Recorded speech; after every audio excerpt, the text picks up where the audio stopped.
আসসালামু আলাইকুম প্রিয় 19তম শিক্ষক নিবন্ধন চাকরি প্রত্যাশী ভাই ও বোনেরা, আপনাদের জন্য আজকে আবার নতুন একটি ভিডিও নিয়ে আসলাম। সেটা হচ্ছে গণিতে আপনি কি কি পড়বেন সেটা নিয়ে বিস্তারিত আলোচনা করব আর কি। আপনারা জানেন পিলিতে 40-এ পাস। এই 40 পাওয়ার জন্য খুব একটা কষ্ট করতে হয় না, শুধু একটা নির্দিষ্ট গাইডলাইন নিয়ে সামনের দিকে এগুলোই হয়। তো আজকে সে অনুযায়ী একটি নির্দিষ্ট করে আপনাদের পরীক্ষাটাকে সহজ করে দেওয়ার জন্য আপনাদের সামনে আজকে হাজির হয়েছি।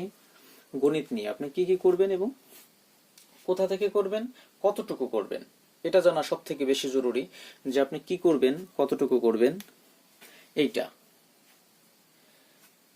আপনি দেখেন।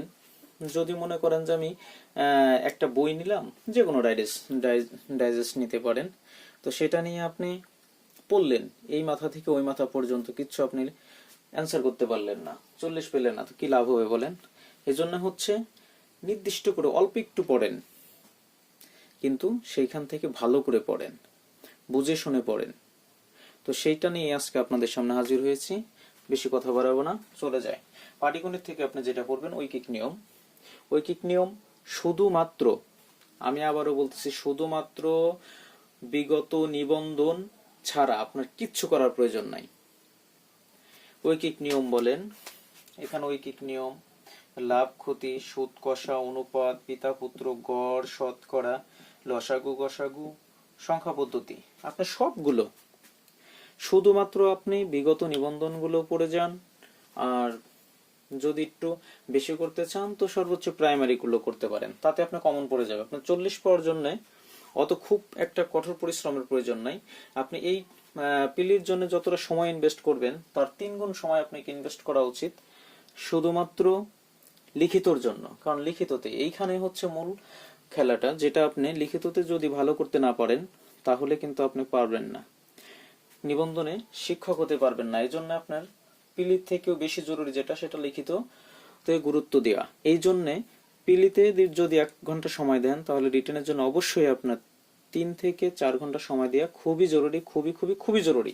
এই জন্য নির্দিষ্ট করে শুধুমাত্র আপনি এগুলো পড়ে যান, তাতে আপনি ইনশাল্লাহ 20 পেয়ে যাবেন। 25-এর মধ্যে যদি আপনি 20 পান তাহলে কিন্তু যথেষ্ট।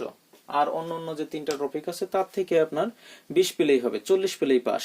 এজন্য হচ্ছে আপনি শুধুমাত্র বিগত নিবন্ধনগুলো করেন এবং বীজগণিত থেকে বেশি করার প্রয়োজন নাই। বর্গ করেন, বীজগণিতিক রাশি করেন, সূচক করেন, লসাগু গসাগু, অনুপাত, এটা বিগত নিবন্ধন করলেই হবে। আর এই প্রশ্নগুলো এজন্যই বলতেছি বিগত নিবন্ধন করার জন্য, এগুলো অধিকাংশ রিপিট হয়, তো আপনাকে এত কষ্ট করার প্রয়োজন নাই। আর জ্যামিতি থেকে পুরো জ্যামিতি পড়ার প্রয়োজন নাই। আমি যেগুলো বলতেছি শুধু এগুলো করেন। আপনি কোণ থেকে বিস্তারিত পড়েন, বৃত্ত থেকে বিস্তারিত করেন, ত্রিভুজ থেকে বিস্তারিত করেন, আর ত্রিকোণমিতি থেকে করেন। যেটা ত্রিকোণমিতির জন্য আপনি যদি মনে করেন যে নবম এবং দশম শ্রেণীর 9.2 এটা করলেই হবে। শুধুমাত্র যেগুলো হচ্ছে আপনার কোণ ভিত্তিক বলেন, ডিগ্রি, সাইন থেটা, কস থেটার ওই ডিগ্রিগুলোর ওই অধ্যায়টা করলেই হবে, আর আপনার বাকিগুলো করার প্রয়োজন নাই। আর যদি মনে করেন যে আমি আরো কম পড়বো তাহলে 19তম নিবন্ধনের জন্য শুধুমাত্র বিগত নিবন্ধনগুলো পড়লেই হবে, সমস্যা নেই। আপনি এখান থেকে অবশ্যই আপনি 20 পেয়ে যাবেন,